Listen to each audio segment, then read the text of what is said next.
Oxford from the inside. The good, the bad, but always the truth.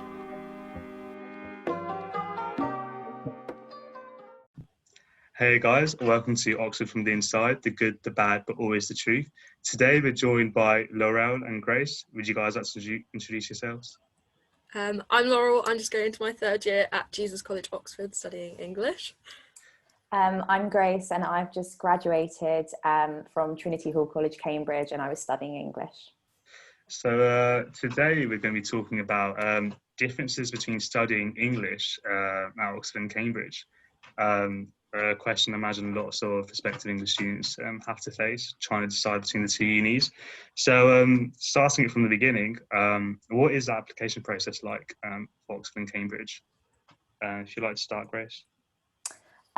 So for Cambridge, I think that they're pretty similar. Like there's maybe a few slight differences.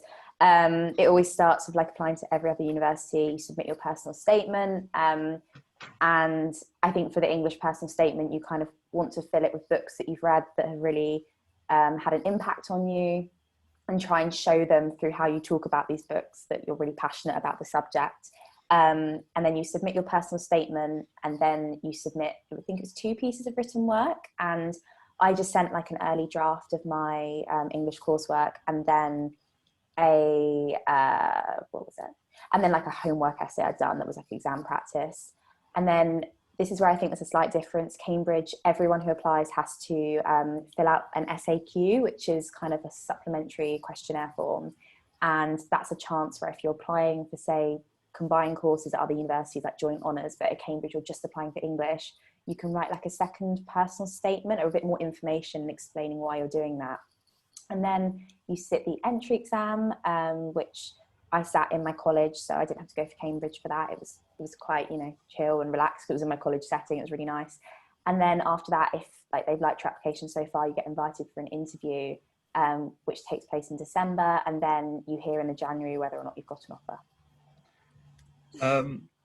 So with your SAQ, what extra stuff did you write about that you felt like you weren't able to include in your personal statement? So I actually didn't write like an extra personal statement or any more information. It is entirely optional because I was just applying for English at every single university I was applying for. But there are they asked, so I think there definitely was a question about, it's a bit like the UCAS when you fill out what other subjects you do and your class sizes and things like that. Because something that I think both universities do really well is they contextualize every piece of information you give them. So, they're looking at like, what high school you went to and your grades in the context of that school you went to. So that I think that it's just it's their way of getting to know more about you and being able to give you a better assessment of how you're performing in relation to like where you've come from, where you studied, and like what opportunities you've had so far. Nice. So was it any difference applying to Oxford, Laurel? So we didn't have the SAQ. They do still take into account the contextual information. So you fill out stuff about your like local area and your secondary school and how your grades kind of compare. Still have all the personal statement stuff. I think like it's important to note that the Oxbridge application, I enjoyed doing it. Obviously it's a bit stressful, but that everything you're submitting is being considered really carefully, which for some other unis like you won't get because they won't be reading for your personal statement and then kind of like asking you all about it in an interview setting. Like that doesn't happen. So I think that was something I really enjoyed about it. The ELAT is the same between them. You get your little I always find it weird that you get the result like after you've already had your interviews and found out. And it's quite interesting on that. Like I know Oxford, they do have, I don't know if you found this as well, but I noticed when I did it, I applied in 2016 for entrance in 2017, so it's quite a while ago now. And they have like, if you don't get above this mark, like maybe you shouldn't be invited to an interview. Whereas Cambridge, I don't know if they still do, but when I applied, they definitely didn't say, okay, if you don't get above this number, you don't get an interview. I think it's the same for Oxford as well. Like just see every aspect of the application process as a way to like shine and just show them what you can do. And they'll look at it all. They won't be like, okay, you didn't get past this phase, so you're out. Like, it's not like, cancellation. No. I'm trying to think what else is different. Like, should we talk about interviews? Like, So I was thinking, the interview process quite similar, but the actual like experience is very different from Oxford and Cambridge. So if you want to explain what your experiences were like, Grace, first. So at Cambridge, it's a very kind of like condensed, you whiz up to Cambridge for one day, you come back down, down for me because I'm from Sussex, not everybody going back down. So yeah, whizzed up to Cambridge, came back down. But I think I went up in the morning with my dad, we did a bit of shopping, we had some lunch, and then it was a nice day off college, to be honest. And then I had two interviews. It really depends on the scheduling. Sometimes you have like a couple of hours in between the interviews and you're kind of sat in the college, you talk to current students, you talk to the other candidates if you want to. But mine were quite back to back. So the interviews I think were like half an hour long each, just at Trinity Hall, which is the college I applied to and the college I went to. And you have two like academics interviewing you. So in my case, 3 out of the 4 who interviewed me were like English fellows or, worked in the faculty. But one of them was like, I think, I can't remember what subject he did, but he ended up being my tutor when I was there. So he was kind of someone outside the subject who also interviews. And that tends to happen a lot. You'll find that you might be getting interviewed with someone who's a fellow for like, I don't know, maths. And you're like, well, that's got nothing to do with English. But it kind of, I think it's part of the way they have different opinions and assess you. But yeah, I had a really positive experience. Both interviews were kind of based around my personal statement. But it really, like, what you get in interview depends on what you've submitted, what college you applied to. Like you just can't predict what they're going to ask you. But I had a really positive experience, and I remember leaving saying like to my family, like, even like if I don't get an offer, like that was just such an amazing experience that I can say I had like an interview at Cambridge. So yeah. And what about you? The Oxford one sounds quite different to that. So we had, like, you get your little letter through and it's all very exciting. And then you go up and you, I think, always stay overnight, or at least at G's, like we stayed. So you get to stay in the fancy accommodation and like all of these, and you get to like mix with other students if you choose to do so. I know some people were like, no.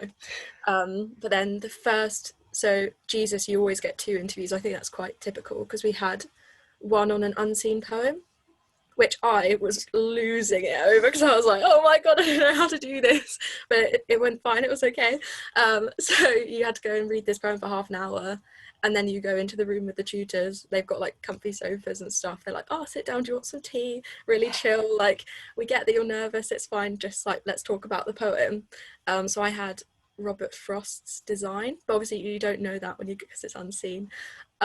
So I started talking, went completely the wrong track, but did it with a lot of authority, and then halfway through the interview she was like, yeah, no, it's about like this rather than this, and I was like, oh, okay. And she was like, yeah, Oxford. yeah. I was like, okay, this was great, I'm a head out. But then she was like, oh, it's a really interesting take though.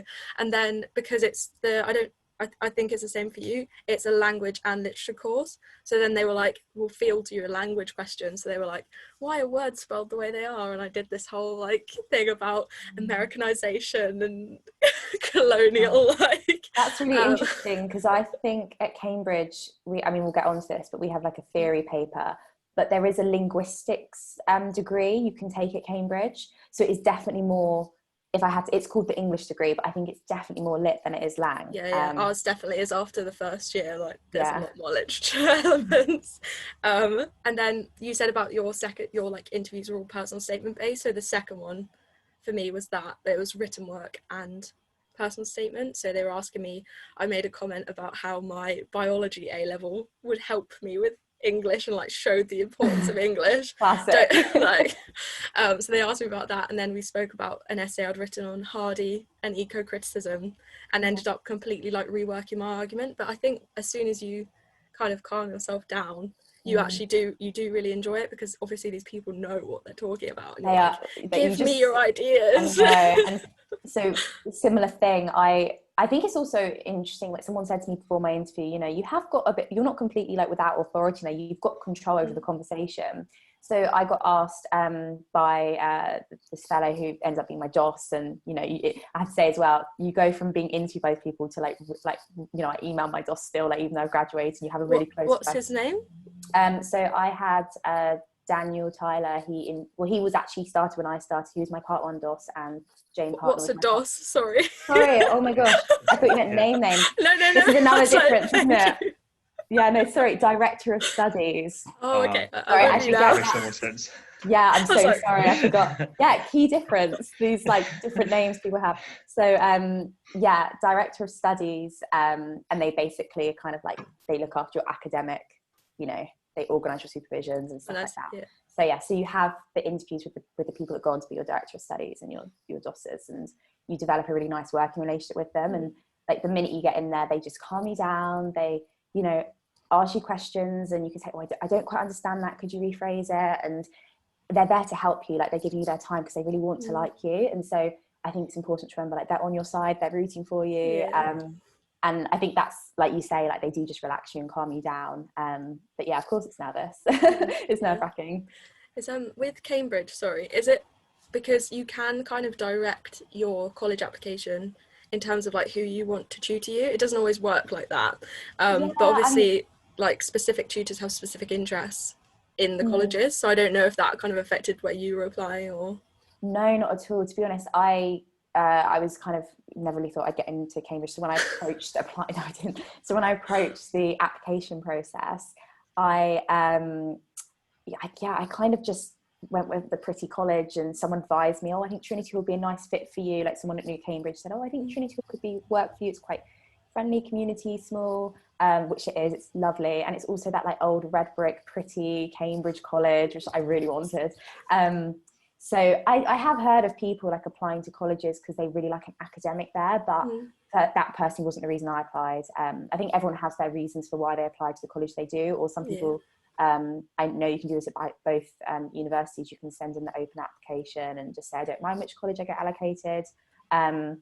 So yeah, I don't know, like, was there any reason you applied to Jesus? Or?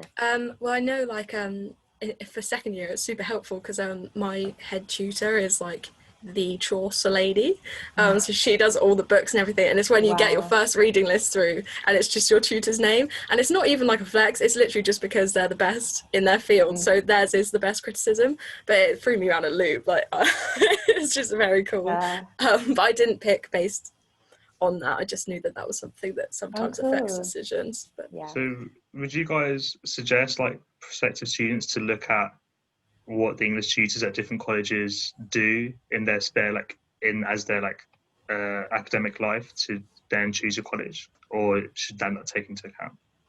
I think that, so you don't always, important to say at Cambridge, might be similar in Oxford, you're not always being taught within your college. So especially in my final year where you pick some of your papers, I had going to like Clare College, which was next door to Trinity Hall, and someone that I'd never met before teaching me. And you do get kind of like people come into the college from different colleges, or you go to the faculty to be taught.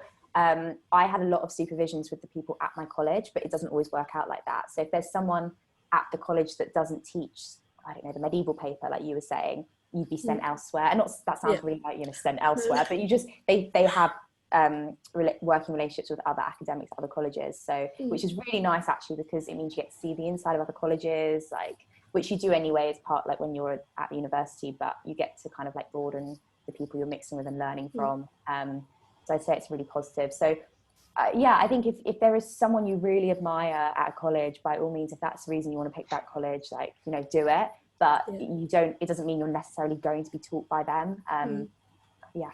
Like look at everything else as well. It's like my first year I had a tutor who had a real like specialty in nonsense poetry, which is quite pretty niche, but like in terms of that, then they're better equipped to help you if you wanted to go down that route for your weekly essay. Like that's how you would kind of use it, but obviously you're not going to write about that topic every week anyway, so it's not crucial that you pick based on tutors, and as you say, like you won't necessarily be taught by them, but then when you get to your dis, like you kind of pick who you want mostly anyway. So even with your dissertation, no matter what college you're at, you can choose whoever like you want to be a supervisor, as long as they want to supervise you. I think if you're like they might not go for it, but I know some people do, you can talk to your director of studies who kind of helps like link you up with people and say, oh, I'm doing this topic, I know that there's someone in the faculty who's doing this, please can you see if they'll supervise me. But in my case, so at Cambridge in your second year you do we'll get onto this I'm sure, but like you do a dissertation in your second year, then you do your which nothing up until the third year counts anyway. It's kind of like, you know, like a practice for the real thing. And then in your third year, you do your dissertation, which is obviously like the big dissertation, the uni dissertation everyone talks about. In my case, I was actually taught by by someone who had taught me since like the first time I'd arrived, not, you know, completely all the time, but it was someone in the college, and they supervised me. And I really liked that because I already knew like how they taught. I really liked the way they marked. I knew that they knew the things I was picking to do. But otherwise you'll go and you might say, oh, I really like that person in the faculty, can you link me up? And most of the time they can. So I think it depends on what you pick and if there's someone in the college appropriate for that, or if you need to look elsewhere. But you always work with amazing people. Like you're just in awe of everyone you work with. So yeah, damn. Yeah, the academics are like quite amazing, especially like when having the one-to-one tutors with just like week in, week out, their advice and their guidance. So moving on, what is a typical day like for an English student at Oxford and Cambridge? If you want to start, Laurel.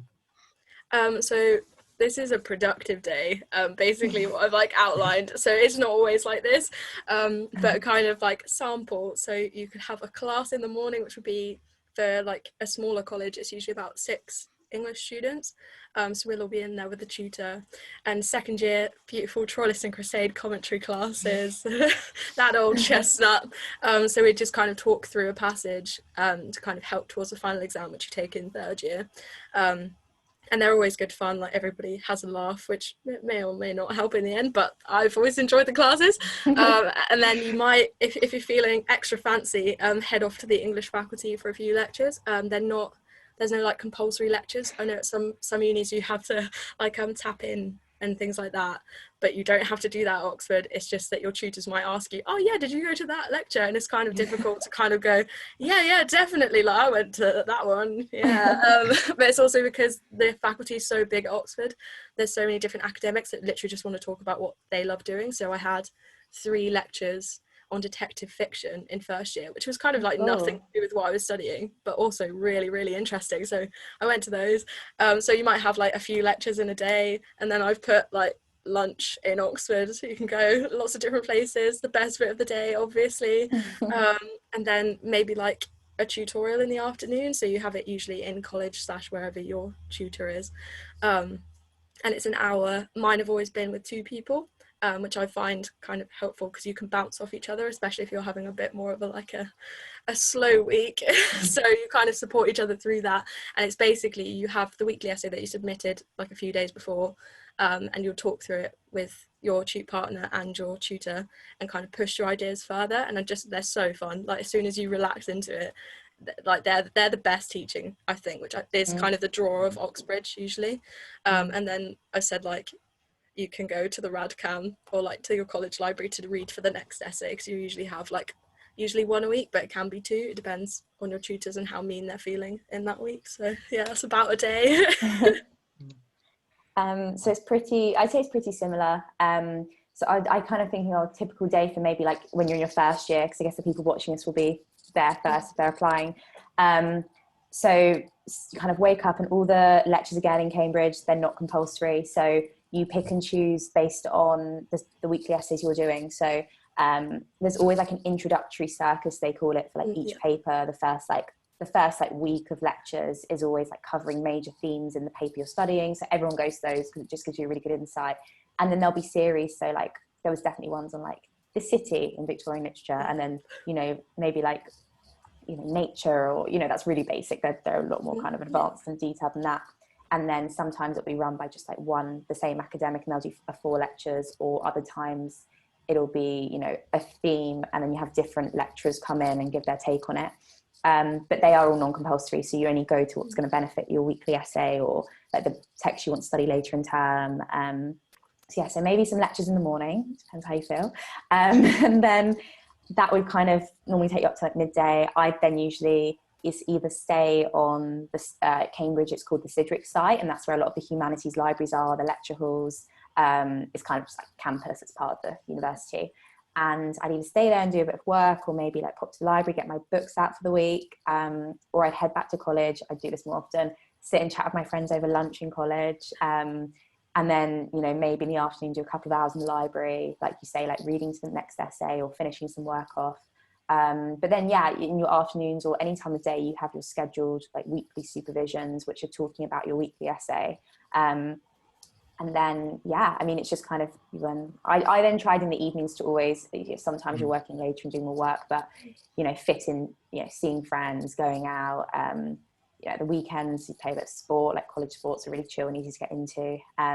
So yeah, I kind of just would structure my days around that, and every day is slightly different, but I'd say like doing an English degree, you have to get used to being like, right, I have to read Wuthering Heights today. Like there was a day where I just had to read Wuthering Heights and I hadn't read it and I just had to read it. So I was like skimming it and like highlighting things. So there are those heavy days where you are, you know, you do have to put yourself in the library for the day and just get the work done. But then most of the time it's like get a coffee, go to lectures, you know, chat to your friends. Well, that was my take on it. Maybe not everyone's, but...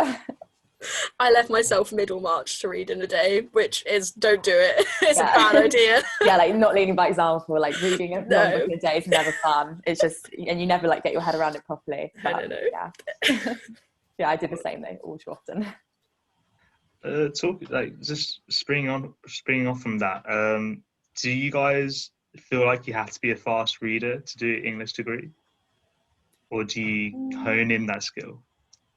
You learn as you go. Yeah, you definitely refine the skill. And I think there's such thing as being like a fast reader or like a selective reader where, you know, so if this is something, again, you refine as you go, because you do aim to get like a lot of the reading done, or like the heavier bits of the reading done, you know, earlier or before you arrive at the beginning of term, like you kind of know what you're going to study. So, you know, I tried to read Middlemarch before I arrived for my first term because I knew it was, you know, but then I left Wuthering Heights for a day in my third year. So, you know, it swings and roundabouts. I'd say, you know, if you know you're doing an essay on, I don't know, I was doing an essay on children's literature in my final year, and I was looking at like science and children's literature and, you know, Victorian literature and how it plays into it. And so I read, like, looking for examples specifically for that theme. So it doesn't always give you the best, because you're focused on like looking for like that one theme or those quotes that are going to be good for an essay. Again, this is something you develop. Like I didn't know how to do it when I first got there. But I'm definitely not a fast reader. Like it definitely takes me a while and sometimes a couple of reads for it to go in. But you just, yeah, you learn how to kind of work under like, you know, slight time constraints. But I think you also have to remember, like, if you're there, like, they believe in you, like, they know you can do it, like, anyone can do it. It's just something you learn to get good at. So does anyone teach you, or is the degree and, like, how, like, your day, like, each day you, at uni, is it more of an independent degree, if that makes sense? Or can you collaborate with other people that study English? Yeah, it's kind of a balance. I think, like, you get pointed onto certain things and then you can use that as a springboard, so it's not prescriptive, like you don't have to read and write essays on all the stuff that they're like telling you to do, but you can use those things. And also, like, if you decide to go off on an independent like track, your tutor will track down and like formulate a whole new reading list for you. Like the amount of time they put in is crazy, but like amazing. And you can really use all your course mates. Like we've done collaborative like presentations and stuff for classes. Like you still do elements of that, but it's not a lot of group work. So I know some people aren't always like the best fan of that, but it's because everybody there wants to do well as well usually. So like it works out. Yeah, I completely agree. It's not prescriptive. At the beginning, it was like when I first arrived, I was like, please give me the essay I need to write. Please tell me the books I need to read. And then in my second term, I had a supervisor who was like, okay, it's poetry week. Here's some suggestions. Like, see what takes your fancy. And I hated that at first. I needed structure. I needed help, you know. But then you work with them. And there was a week where it wasn't quite clicking and the stuff I'd chosen to write on wasn't working. I sent an email and I was like, oh, like, I know the essay's due in a couple of days. Like, I'm really struggling. And I got such a lovely email back with like, you know, books suggesting like what I can go to for help. And so it's that kind of thing of like, you can go off and do your own thing. Sometimes that really works. Other times you're like, oh, it hasn't quite worked out. But then you're like, ooh. But then you can go back to your supervisor and they're always there to help you. And then collaborations wise, a couple of group things, like, you know, discussing things and preparing like slight presentations or whatever. But most of the time, like, you collaborate being like, oh, I wrote on that last week. Like, oh, this was a really cool book. Or, you know, I've got friends who are in the year below who are now like, oh, can I buy some of your books off you? Or like, have you got any notes you can send me? And there's a really good network of like, if you're writing something that someone's already written on, you can go and talk to them about it, and they'll say, oh, that book was really interesting, like that. So I guess it depends on the college and the people you're working with, but like there was a really nice culture of doing that at my college and my course mates. Yeah, and I think especially if you feel like you spent so much time like by yourself, like doing reading, then you can, I know like I've met up with people where sciences or humanities, just to work with them in like in a cafe or library, and we'll just like get on with our own work. But it's just nice to be next to your friends and like not soldiering alone sometimes. Oh yeah, never soldiering alone. Like I always have a friend next to me. Yeah. And then it's like every, like half an hour, I'm like, is it time for a coffee break? Yeah. And they're like, no. Yeah, that's nostalgic, that is. Yeah. So moving on, as we're running out of time, how is the course structured at both unis? So quite a big question. So starting with Laurel, do you want to go how it is Oxford? So it's a 3-year course at Oxford, and your first year is kind of like laying the foundation. Nothing counts until your final year. But you do have to take preliminary examinations at the end of the first year. So we have 4 papers, and you do the language element, which is paper 1. So we did a load of classes where we had to like look at regional accents and like standardization and all that kind of. I'd never studied it before because I didn't do English language at A level. You don't have to do that to come do the language course at Oxford. But then you also look at literary theory, but it's quite a small component, I think, in comparison to Cambridge. And then paper 2, you do like Beowulf, that classic, which was my best lecture series ever actually, because he like the guy turned up, he like pushed up the electronic like whiteboard thing and got out a chalk and started scribbling furiously, and just it was beautiful. It was very like Oxford, what you expected from it. And then you do Victorian and also modern. So modern is 1910 to present day, which is so broad. And I loved, that was my best paper. I just loved that one. Like you can do anything in there. So you take your end of year exams and you just have to pass them to get through to the next year, which everybody I know passed them. And then second year, you pick at the end of your first year, course 1 or course 2, which I think is a bit different to Cambridge again, because course 1 is like your classic, what you would expect kind of from an English degree, I would argue. So you have big Shakespeare paper, you have period papers from 1350 up to like 1830, I think. So it's like a big, but it's obviously split up. So you've got Renaissance, Restoration, Romantics, all of that lovely stuff. And then at the end of your second year, you pick your paper 6 option. So we're now up to 6 papers, sorry. And out of, you just get a massive list. So it's whatever the English faculty want to put on. So this year we had so many different ones. I'm doing Le Fan du Globe, which is a load of Oscar Wilde. And like science fiction. There's like children's literature you can do. Life writing was one last year, I think, and then like crossing borders was another one. Like it's so like they do everything basically, and you pick one of those papers to do an extended essay on, which is then handed in at the beginning of your third year. Sorry, I'm like thinking it through because this is all the stuff I'm supposed to be doing right now. And then you have to submit 3 2,000-word essays for your Shakespeare portfolio. So that's, you pick any plays, any topic that you want to do, you create a massive portfolio that you then submit, and that's done. And then also at the same time you're working on your dissertation from the end of your second year, and then submit it at the end of second term in third year, if that makes sense. That was quite like speedy, but hopefully you got the gist. Yeah. So Cambridge, 3 years again. The course is split into part 1 and part 2. So part 1 is your first and second year. Part 2 is your third and final year. So important to note, like nothing you do in your first 2 years like actually is put towards that final grade that you like to graduate with. That all comes from everything you do at the end of your, kind of throughout and at the end of your final year. So part 1, kind of, it sounds very similar to the Oxford course, but is just completely structured in a different way. You're covering similar things, but you're going to approach them maybe from a different angle. You do the medieval paper, you do Renaissance, like Reformation, so that's like 1500 to 1700. There's a whole Shakespeare paper. There's a long 18th century paper, which is, it's long, it's 1670 to like, I think it takes you all the way up to like Jane Austen, like just before you get to like that Victorian period. There's a Victorian modernism paper, or it depends on what your supervisor picks for you. So I did the Victorian modernism, but some people do kind of later Victorian modernism and some kind of like late 20th century novels and poetry, etc. So that is all part one, and you do that throughout your second year. The compulsory paper at Cambridge that you always do every single term, you get examined on it, like in your, again, preliminary exams, we have those at the end of first year, is the practical criticism and critical practice. And I think this is what makes the Cambridge course unique. So it's essentially like practical criticism, it's just unseen analysis. It's responding to a question, like looking at text. It reminded me at first of the unseen paper you do often if you're like doing A levels. And then as you kind of go through your time at Cambridge, you start to apply critical practice, which, I mean, I've graduated and it's still kind of hard to explain, but it's essentially the way people approach literature. So like feminist readings, like historical readings, and it's understanding the benefits, but also like the cons of those particular readings. And you apply that into these unseen pieces of literature. So they're constantly like talking about that with you, and everything you develop, all the skills you develop for that paper, you apply to your other papers too.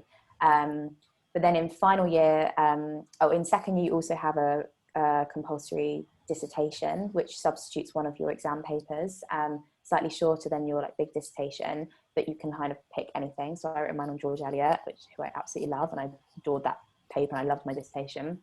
And then in final year, you do the tragedy paper, which is compulsory. So it's like Greek tragedy, a bit of Roman, Shakespeare, and modern, but it's tragedy, comedy, tragicomedy. It's, you can write about operas, you can write about TV shows. It's like, what medium is tragedy?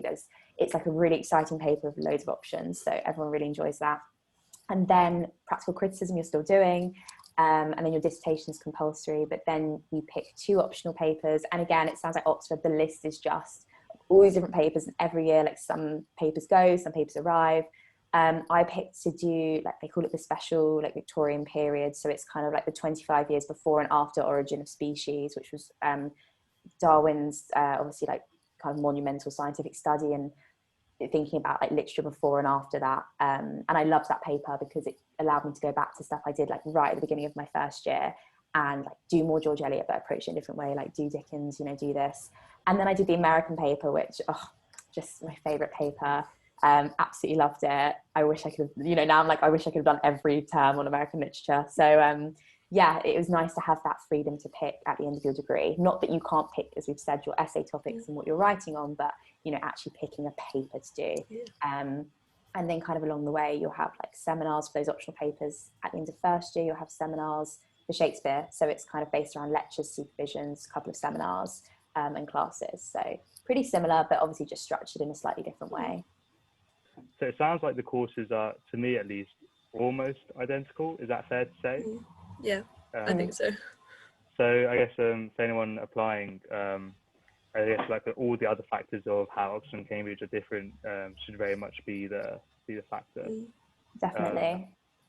Wow. Yeah. Well, it was really interesting. I mean, I don't know how much I followed it, but I'm sure a lot of prospective English students would have really liked hearing about the niche topics that you both learnt about, and the stuff that you include in your personal statement, and the stuff that you do during your course. One thing I wanted to include, something that we were talking about a long time ago, but with the interviews, I think it is quite important to note how in Oxford you can really be there for about 3 or 4 days. And in Cambridge you're there for the 1 day, and it's really like whichever one floats your boat. I know I really treated mine like a holiday. Yeah, I think a lot of people do, from what I hear of people going to Oxford. But, I mean, because I had to I reapplied, so I had 2 holidays, so it was great. And I'm still very close friends with people I met in both times. Nice. Yeah, I think that is probably, like, if we were going to find the biggest difference, maybe it would be that part of the application process, because when you get there, you'll be covering some similar things. We've read similar books, but it is all just structured in a different way. So maybe that is probably the biggest difference, I'd say. But that's whatever subject you apply for, not just English. Yeah.